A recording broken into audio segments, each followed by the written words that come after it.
Interesting. ఒక feel good movie feel వచ్చింది and it's like love story and you have all the emotions. I can see her in like every frame and he's competing with her performance. It's very good actually. హీరోగా debut చేయబోతున్నారు Sri Sharan. So ఎలా ఉండబోతుంది అని అనుకుంటున్నారు? ఎందుకు ఈ మూవీని pick చేసుకున్నారు?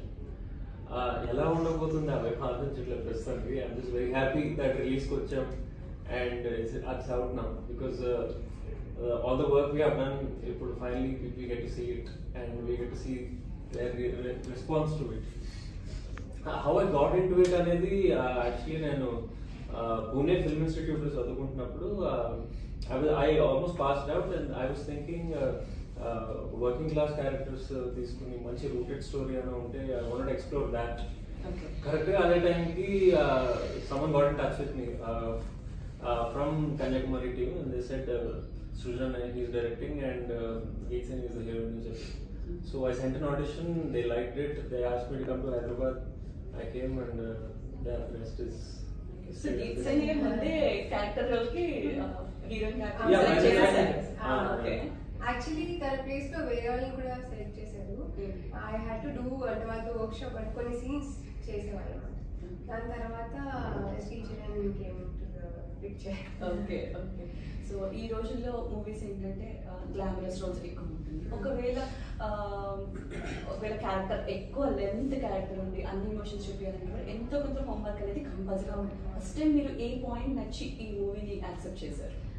ఫస్ట్ నాకు స్టోరీ ఫస్ట్ హీరోయిన్ క్యారెక్టరైజేషన్ నుంచే నాకు స్టార్ట్ అయింది అనమాట. అంటే పుష్పవిమానం టైంలోనే సార్ చెప్పే ఇలా చేద్దాం అనుకుంటున్నాను, ఈ అమ్మాయి క్యారెక్టర్ ఇలా అన్నప్పుడు అప్పుడు తెలిసింది అనమాట. సో ఆ క్యారెక్టరైజేషన్ చాలా ఇంట్రెస్టింగ్ అనిపించింది నాకు. ఐ సీక్రెట్లీ విష్డ్ నన్ను అడిగితే బాగుండేది. అంటే అలాంటి క్యారెక్టర్ యాక్చువల్లీ నేను ఈ మధ్య కాలంలో నేను చూడలేదు. చాలా రేర్గా ఉంది అండ్ చాలా లేయర్స్ ఉంటాయి ఆ క్యారెక్టర్లో. సో ఇలాంటిది చేయాలంటే చాలా అదృష్టం ఉండాలని అనుకునేదాన్ని. సో అది నాకు వచ్చినందుకు very happy and very satisfied. So ప్రెజెంటర్గా అని మూవీ సెలెక్ట్ చేసుకుంటే ఆ ఆలోచన అయితే బ్రెయిన్లో ఉండి ఉంటుంది. ఎప్పుడైనా ఒక మూవీని ప్రెజెంట్ చేయాలని ఆలోచన. సో ఎందుకు స్పెసిఫిక్గా ఈ స్క్రిప్ట్ ఎందుకు మీకు నచ్చింది? ఏ డైరెక్టర్ చెప్పిన వాటిలో ఏది మీకు బాగా మనసుకు నచ్చి యాక్సెప్ట్ చేశారు? ఇది ఈ ఫిల్మ్ ఇలా ఉన్న characters very rooted in reality అండి. ఈ ఫిల్మ్ అంతా శ్రీకాకుళంలో జరుగుతుంది. ఒక బాయ్ అండ్ గర్ల్ ఆ టౌన్ నుంచి వాళ్ళ అంబిషన్ అనుకోండి, వాళ్ళ individual journey, stories about that.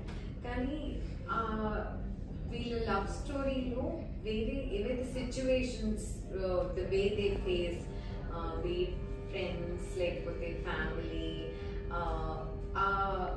the way the characters deal with the situation, అది నాకు చాలా రిఫ్రెషింగ్ గా అనిపించింది.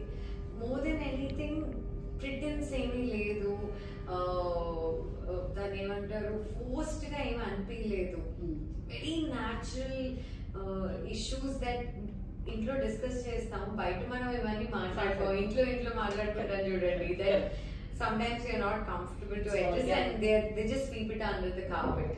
ఆ రోజుకి ఏం జరగకపోతే పర్వాలేదు అని సిచ్యువేషన్స్ ఉంటాయి కదా ఇంట్లో. సేమ్ అలాంటి సిచ్యువేషన్సే ఒక స్క్రీన్ పైన చూసినంత impact is much more because ఇంకొక పర్స్పెక్టివ్ లో చూస్తాం కాబట్టి. That way, very, very inspiring moments. Geet's character is called Kanyakumari and Srujan's character is Tirupati. The names of their character, the roles. That's what my next question is. Kanyakumari name, it's like have a roots అన్నట్టు మన తెలుగు పక్క మంచి తెలుగు పదం. So ఎందుకు ఈ మూవీకి స్టోరీకి ఏంటి సంబంధం అని అడగబోతున్నాను. సో చెప్పేస్తారు. I think more to do with ఇప్పుడు కన్యాకుమారి అంటే అందరికీ తెలుసు, చాలా అందమైన ప్రదేశం.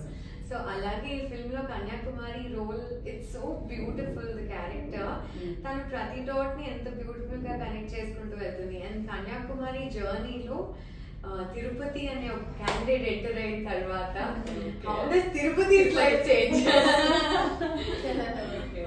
దట్ ఈస్ కన్యాకుమారి అండి. Tirupati's journey through her life. ఇప్పుడు హీరో అనగానే మనకి బ్రెయిన్ లో చాలా వచ్చేస్తాయి. సిక్స్ ప్యాక్, ఇంకా డూయింగ్ లైక్ అదర్ థింగ్స్ ఉంటాయి, you have to health care కానివ్వండి, everything should take care of. It's like you have to cover so many other elements లో. సో మీరు ఏం హోంవర్క్ చేశారు దీనికోసం, మీకు డైరెక్టర్ ఏం చేయమని చెప్పి అడిగారు? ఫస్ట్ ఆఫ్ ఆల్ ఎప్పుడు హీరో అనేది అది ఎప్పుడు సీరియస్ తీసుకోలేదు, because I always came as an actor and my thing is that what is my character, ఆ క్యారెక్టర్ ఏంటి దాన్ని బట్టి నేను రీసెర్చ్ ఏం చేయాలి అలా అప్రోచ్ చేశాను అనమాట. So how do I transform myself into the character. So hero okay సెట్లో అనేవారు ఇట్స్ ఆల్ లేబుల్స్ అంతే, హీరో హీరో అనేది. But for me I don't see it like that, ఎందుకంటే ఆల్రెడీ ఫస్ట్ సినిమా కాబట్టి hero అంటేనే ఒక image ఉంటుంది. I was not that much comfortable. My only thing was that let me just do the character as honestly as I can. So దానికి నేను work చేశాను. అక్కడ శ్రీకాకుళంలోనే local రైతులతో మాట్లాడాను. అక్కడ అంటే ఫస్ట్ మా డైరెక్టర్ పరిచయం చేశారు ఒక అతనితో, రాము అనే రైతుని. దాని తర్వాత నుంచి నేను లీడ్ తీసుకుని I started going and meeting other farmers, వాళ్ళతో పాటు పనిచేసేవాడిని, పని నేర్చుకునే అలాగా. So I want to get all those nuances, real farmers, వాళ్ళు పని చేసేటప్పుడు వాళ్ళ బాడీ లాంగ్వేజ్ కానీ వాళ్ళ మాట తీరు అవన్నీ తీసుకోవడానికి రీసెర్చ్.